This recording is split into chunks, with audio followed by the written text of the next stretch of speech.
साईं मंगलधाम प्रेमनगर देहरादून में शुरू हुआ 1 रुपए में भरपेट खाना।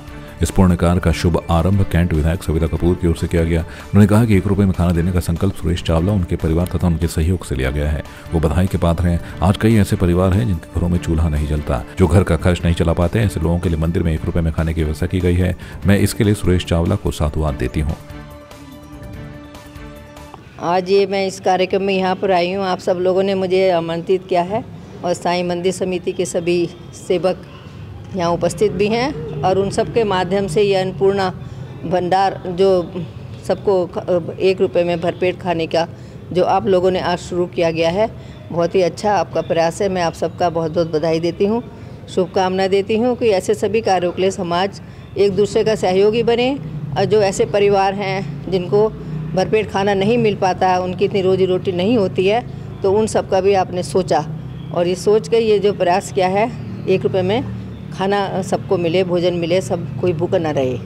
तो मैं सभी को इसके लिए बहुत बहुत बधाई देती हूँ। आज जिन्होंने भंडारा करा है आज की तरफ से विजयपाल जी की तरफ से, ऐसे ही यहाँ एक से एक दानी लोग हैं, देने वालों की कमी नहीं है, लेकिन खर्च कहाँ हो रहा है? आपका पैसा सदक मार्ग पे लग रहा है तो दानी भी देखता है, वहाँ अधिक से अधिक दान करते हैं। यहाँ पे लोगों को लग रहा है कि हमारा पैसा अन्नदान में हो रहा। अन्नदान सबसे बड़ा दान है। अन्नादि भवति भूतानि, अन्न में ब्रह्म है और अन्न और जल के बिना पृथ्वी पर जीवन रह ही नहीं सकता है। और जिसके पास पैसा नहीं है वो भी यहाँ पे भोजन कर पाए, इसीलिए इन्होंने 1 रुपया रखा है कि किसी को ये नहीं लगे मैं फ्री में भोजन पा रहा हूँ। 1 रुपया दे करके अपने आप भरपेट भोजन पाएंगे।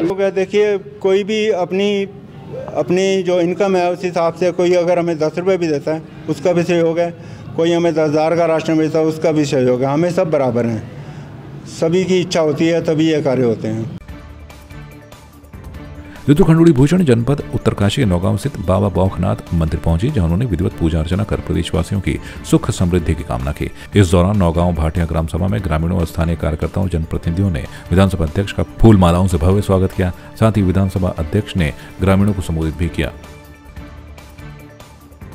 मैं भाटिया गाँव पहुँची और बहुत सौभाग्यशाली हूँ कि मैं बाबा बागनाथ के प्रांगण में इस वक्त खड़ी हूँ।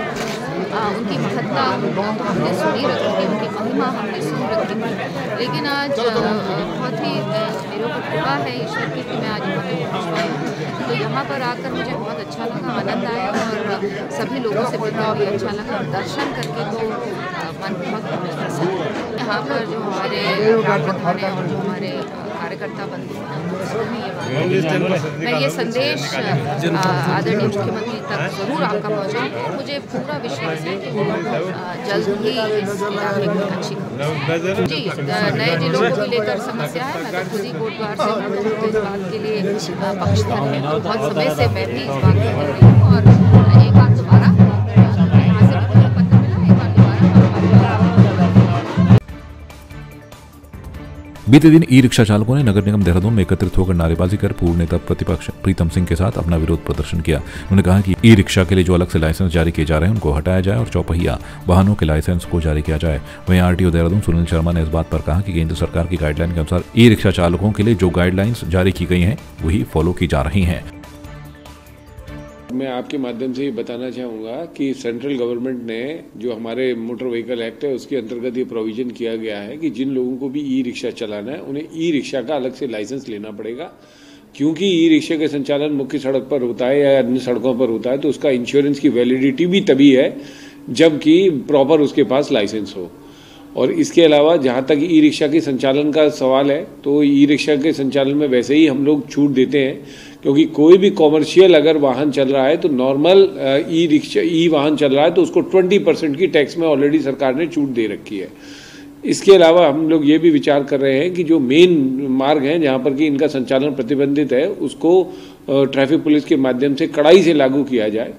और इसके साथ साथ ये भी देखा गया है कि हरिद्वार शहर, ऋषिकेश, विकासनगर और देहरादून शहर में अत्यधिक ई रिक्शा हो गए हैं।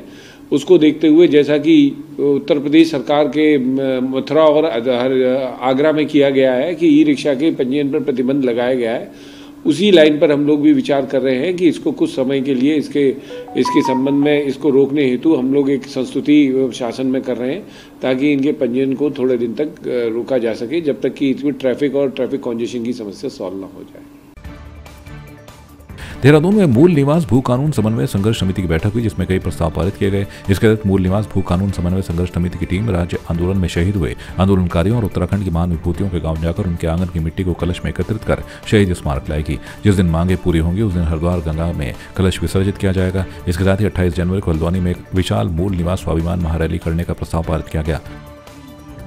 देखिए, आज शहीद स्मारक में मूल निवास भू कानून समन्वय संघर्ष समिति की एक अहम बैठक हुई, जिसमें कई प्रस्ताव पारित किए गए। मुख्य तौर पर यह प्रस्ताव पारित किया गया कि जो उत्तराखंड आंदोलन में शहीद हुए हैं या उत्तराखंड की जितनी भी महान विभूतियां हैं, संघर्ष समिति की टीम उनके गांव जाकर उनके आंगन की मिट्टी को कलश में भरकर शहीद स्मारक में लाएंगे। और जब हमारे ये मुख्य जो उद्देश्य है मूल निवास भू कानून की जो मांगे हैं वो पूरी हो जाएंगी, उसके बाद इस मिट्टी को हम हरिद्वार में गंगा में प्रवाहित करेंगे, ये हमने तय किया है।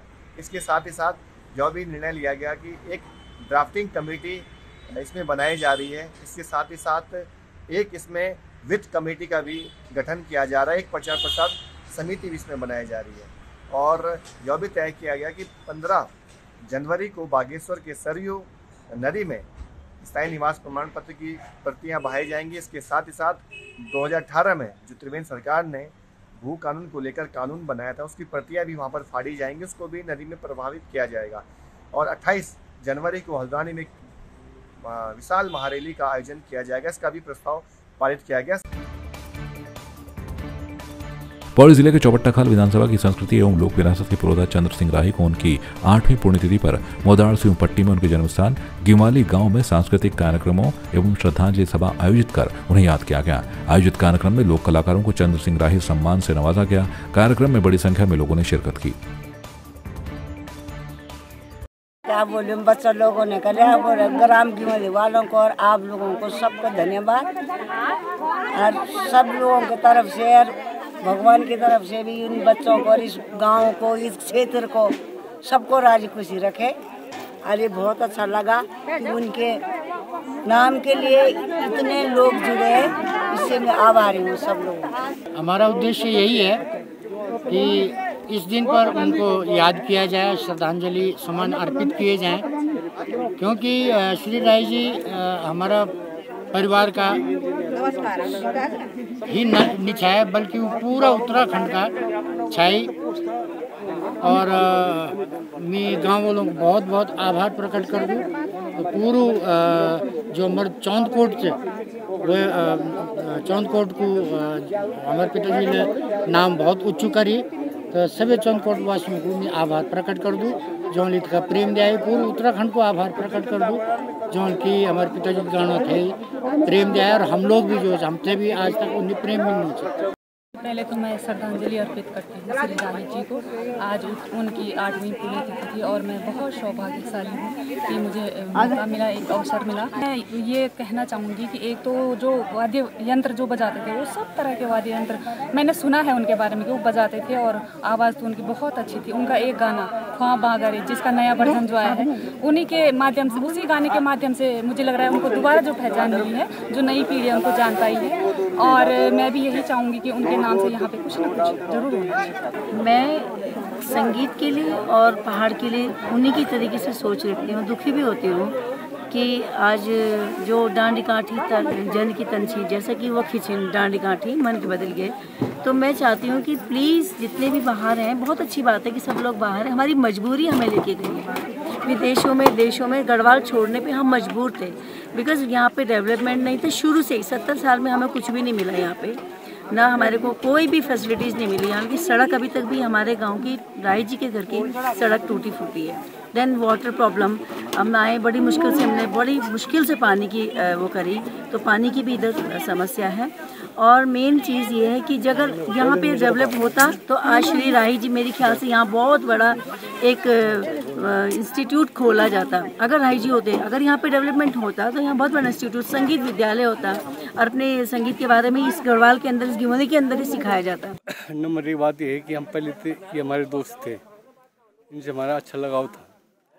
इनसे कभी भी ये आते जाते थे तो हमारे यहाँ पे इनका टिकने का साधन था।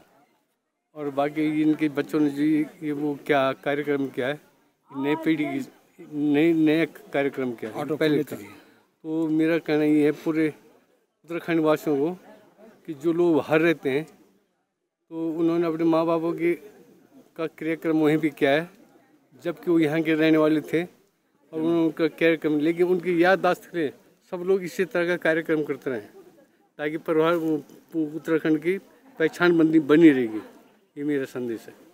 मैं सर्वप्रथम तो उनके बड़े पुत्र श्री वीरेंद्र सिंह जी को, उनकी धर्मपत्नी जी को और उनके तीनों पुत्रों को और बिटिया को जो है धन्यवाद देता हूँ कि जिन्होंने यहाँ गांव में इस कार्यक्रम को करने का फैसला लिया, क्योंकि वो बाहरी दिल्ली में रहते हैं और 7 बार उन्होंने जो है राही जी की पुण्यतिथि वहीं पे मनाई है और ये 8वीं पुण्यतिथि उनकी जो है गांव में मनाई जा रही है और बहुत भव्य ढंग से जो है भव्य और दिव्य ढंग से यहाँ पर जो है कार्यक्रम मनाया जा रहा है।